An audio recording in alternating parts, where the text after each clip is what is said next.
Библийн амлалтууд 6 дугаар хэсэг.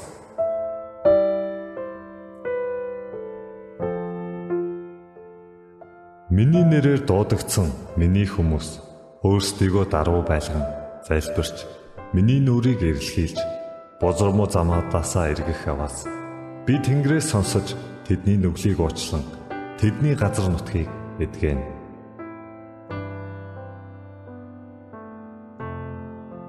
Та өөрийн ард түмний гин бурууг уучлсан.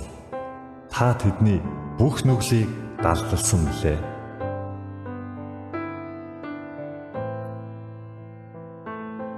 Учир нь эзэн та сайн бөгөөд уучлахад бэлэн.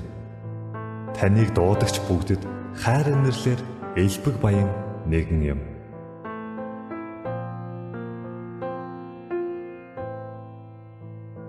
Та нар залбирэн зогсохдоо хэрв хэн нэгний эсрэг ямар нэг юм чамд байгаа бол эхлээд уучил. Тэгвэл Тэнгэр дэх эцэгч нь мөн та нарын хилэнцгийг уучлах болно.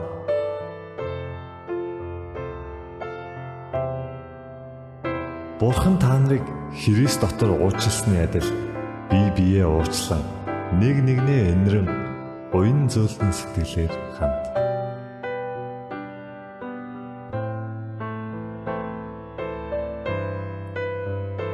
Хэрв бид нүглээ хүлээн зөвшөөрвөл тэрээр итгэмжит зөвхт бөгөөд бидний нүглийг уучилж бүх л зөвхт бос байрлаас биднийг цэвэрлэх болно.